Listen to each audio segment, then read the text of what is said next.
And so this is the notion of the idea of I am because we are. What impacts one of us impacts us all.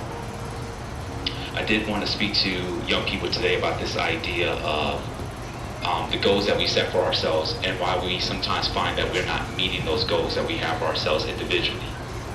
And so one of the things that I realized and that had shown up in the research is that oftentimes when we fail to meet our goals that we set for ourselves, it's often because we're still living in the past. Our past failures and our past mistakes come back to haunt us each and every day. Some of those conflicts that we have in previous relationships with other folks, we bring those into the current moment. And the truth is that the present right now has no identity to it. The identity that the present moment has is going to be defined by the beliefs that we hold. And so if you believe that you're going to fail and you're going to fall short, you will. And so I want to challenge the beliefs that we have. I want us to reimagine our school culture, reimagine who we are. If we're not meeting our expectations, if we're not hitting the goals that we set for ourselves, it's as simple as shifting our beliefs. And this work, we don't have to do alone. We can do it together. And so we are McClure. I'm passing the mic over now to Ms. Taylor. Good morning, Content. This is Ms. Taylor in the main office with your morning announcements. Our quote of the day is, innovation distinguishes between a leader and a follower. Steve Jobs. Today concludes Spirit Week with the Comet Spirit Day. Tomorrow is Prom 2023, the Golden Affair from 7 to 11 p.m. at the Renaissance Hotel, St. Louis Airport. Next week begins English 2 EOC Testing Week.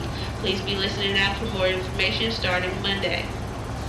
For birthdays today and through the weekend, we have Charles Greenlee Jr., Trinity Mundane, Demarion Morton, Jakaya Wilkerson today, and then over the weekend we have Travion Shackelford, Jordan Durley, Jayon Edwards, Kiara Johnson, Kendall Lipsy, Darion Page, and Jakira Simmons. We also are celebrating,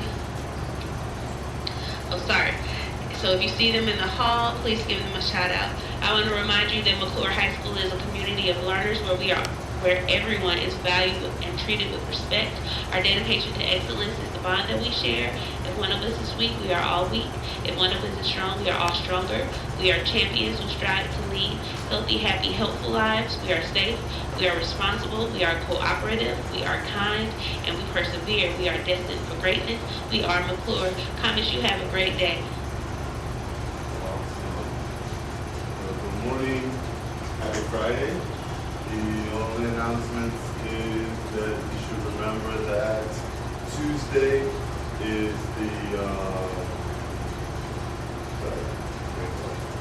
Tuesday is our testing day. Be sure to be ready for that. With your Chromebooks, charged, and all of that. What else? That's pretty much it. It's Friday. I have this. Last time it's short, and we'll continue to watch screen. Excuse the interruption again. This morning, all of Colonel Griffin's students for the entire day will be reporting to Mr. Colonel Gray in 1002. All of Mr. Griffin's students are reporting to Colonel Gray in 1002 all day. Thank you. Okay, so,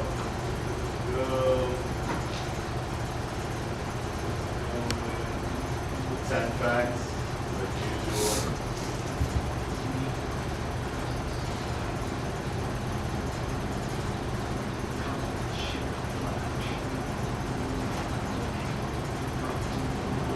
Glaciers grow and recede.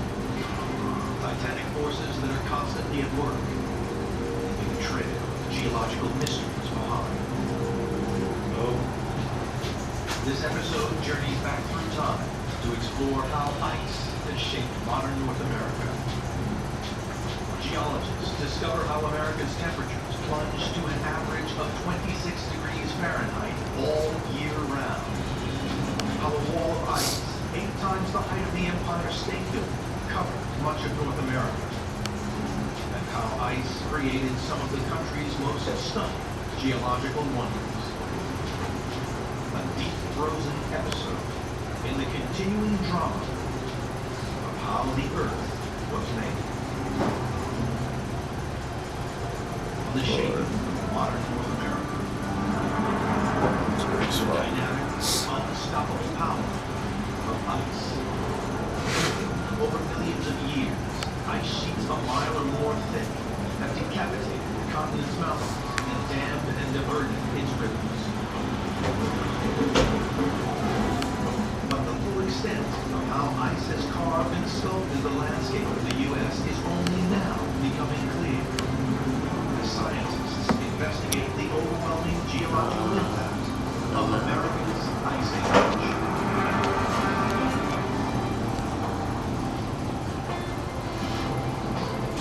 For centuries, America's early geologists were puzzled by mysterious marks etched into the bedrock of much of North America,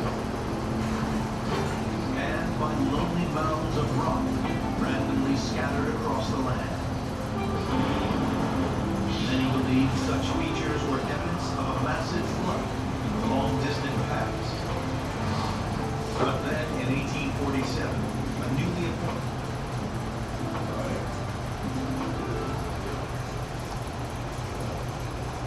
appointed Harvard University professor came up with a radical new idea. Geologist Louis Agassiz compared North America's landscape and rocks with the geology of mountain glaciers in his native Switzerland.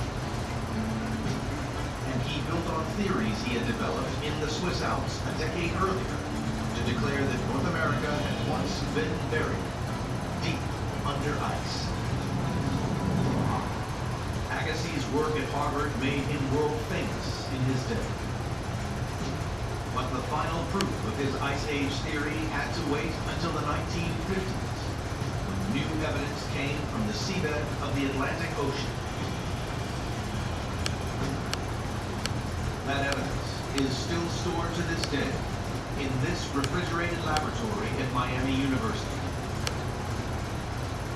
These thousands of plastic tubes offer scientists a unique window to look back at what the weather was like on the ancient Earth.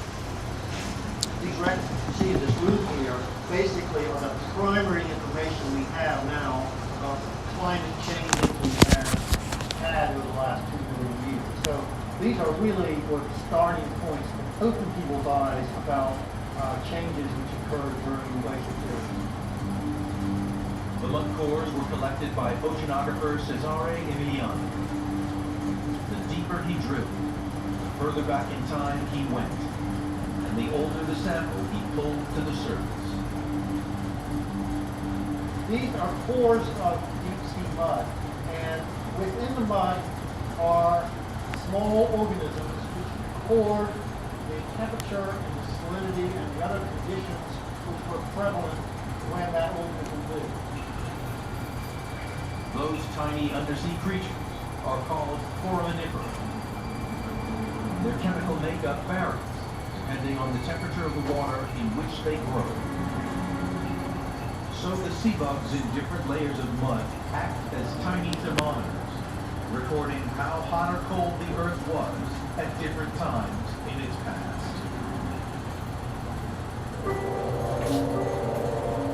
They reveal that just over 2 million years ago, the average annual temperature across the lower 48 states was around 56 degrees Fahrenheit, about 3 degrees warmer than it is today. Then, the temperature regularly started crashing below zero and stayed for month after month.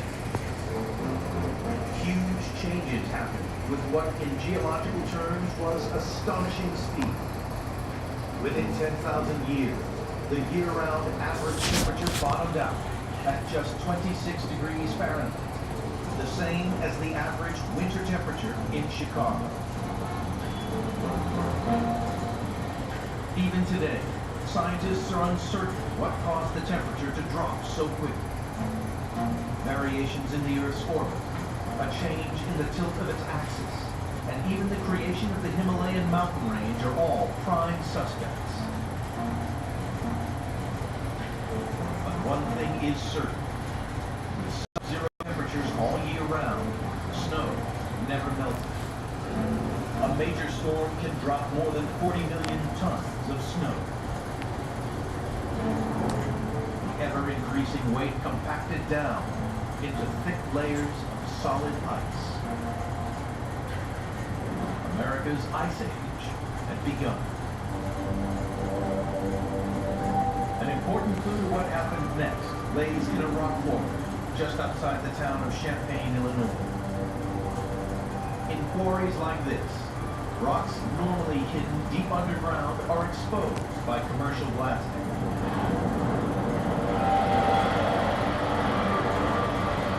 That gives geologists the chance to examine rocks they could never normally see. This rock is a sandy colony vein.